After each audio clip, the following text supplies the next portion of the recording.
मित्रों, बहराइच जनपद के इस महसी विधानसभा क्षेत्र के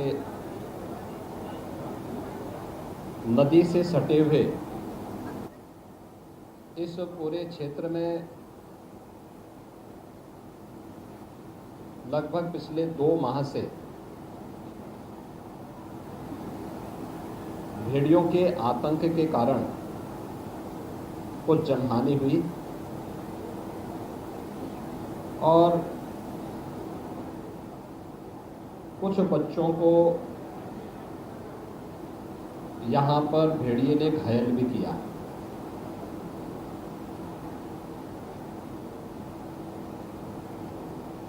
यहाँ की सूचना के बारे में जब पहली बार यहाँ के जनप्रतिनिधियों ने मुझे अवगत कराया था तो मैंने प्रशासन को इसके बारे में एक अभियान चलाने के लिए तत्काल निर्देश दिया था। इसके उपरांत वन मंत्री को और वन विभाग के अन्य अधिकारियों को भी अतिरिक्त टीम के साथ यहाँ पे भेजा गया था। पिछले 2 महीने में इस क्षेत्र में 8 जनहानि देखने को मिली, जो 20 से 25 किलोमीटर के दायरे में ये हुआ है। यहाँ पे जो रेस्क्यू किया गया है इसमें 5 भेड़िए अब तक रेस्क्यू किए गए हैं और एक अभी ऐसा है जो पकड़ा नहीं गया है। ये चीज़ें देखी गई हैं कि जो अचानक इस सीजन में उन क्षेत्रों में जो जंगली जानवरों की दृष्टि से संवेदनशील होता है, इस प्रकार की घटनाएं अक्सर प्रकाश में आती हैं जब जिन क्षेत्रों में ये जंगली जानवर रहते हैं वहाँ पर पानी घुस आता है। तो ये अन्य स्थलों की ओर प्रस्थान करते हैं और शिकार की तलाश में कभी कभी यह मानव बस्ती के नज़दीक आते हैं। तो मानव बस्ती के नज़दीक जहाँ भी इसे आसान शिकार मिलता है तो वहाँ पर ये हमले देखने को मिलते हैं। इस बार भी जब सरयू नदी में पानी बढ़ा और उसके पूरे क्षेत्र में जल जमाव की स्थिति ये जुलाई प्रथम सप्ताह में ही हो गई थी और 17 जुलाई को पहली घटना यहाँ देखने को मिली थी जब 1 वर्ष के बच्चे को भेड़िए ने उठा करके अपना शिकार बना लिया था। इसके उपरांत ये लगातार चलता रहा।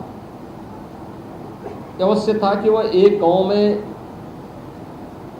बार बार हमला नहीं करता है, अलग अलग गांवों को उसने निशाना बनाया है और हमले का दायरा भी एक गैप रहा है 4 से 5 दिन का। 1 सितंबर को अंतिम घटना घटित हुई थी और आज 15 सितंबर है। इस दौरान जनहानि होने की कोई भी सूचना नहीं है। 2 और 3 सितंबर को एक बच्चे पर हमला किया था। इसके उपरांत हमले की भी शिकायत नहीं है क्योंकि 5 भेड़िए अब तक रेस्क्यू किए जा चुके हैं।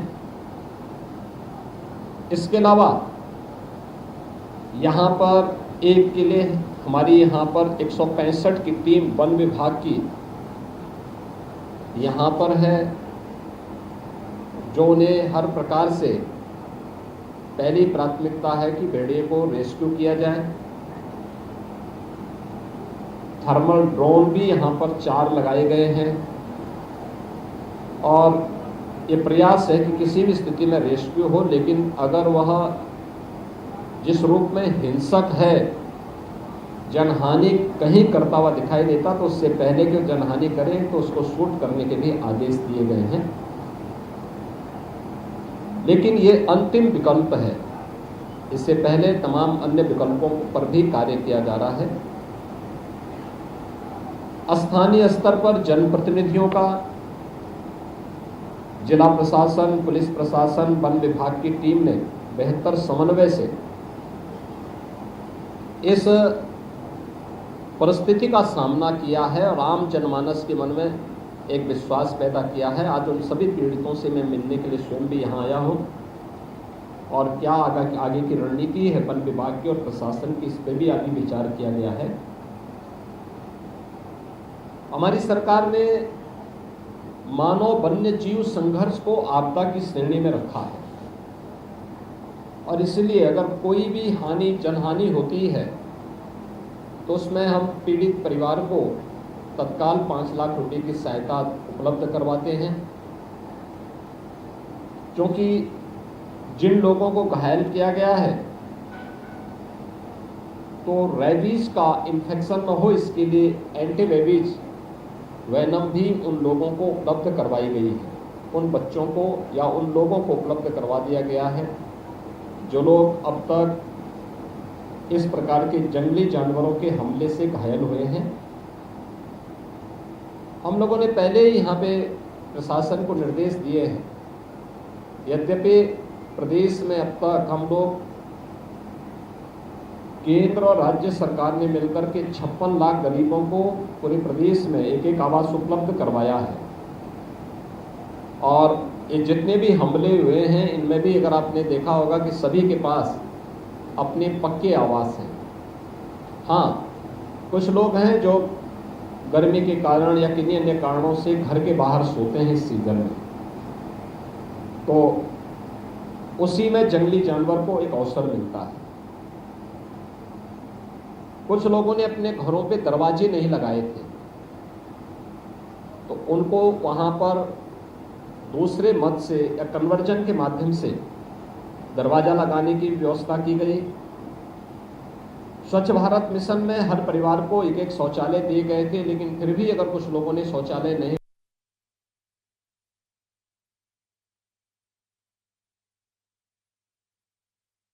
अतिरिक्त शौचालय बनाने की भी व्यवस्था की गई।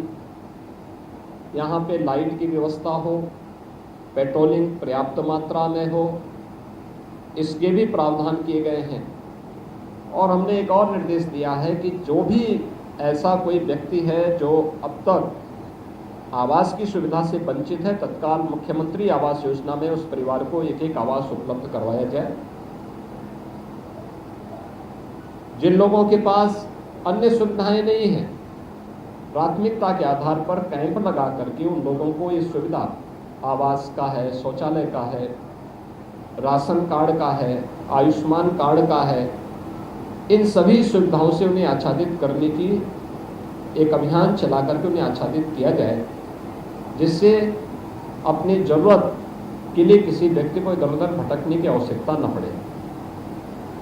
मैंने इन सभी गांवों का भी सर्वे भी किया है और मैंने देखा है कि लोग जनजीवन सामान्य है, लेकिन सतर्कता की आवश्यकता है और टीम जब तक इस खतरे को यहाँ से मुक्त क्षेत्र को नहीं कर देती है, टीम यहाँ पे तैनात रह करके पूरी सतर्कता के साथ आम जनता की सेवा के लिए और प्रत्येक व्यक्ति को इस खतरे से बचाने के लिए यहाँ पर पूरी प्रतिबद्धता के साथ कार्य करेगी।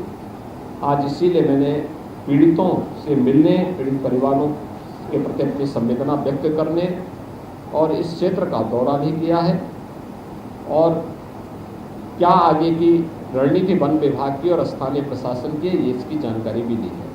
धन्यवाद।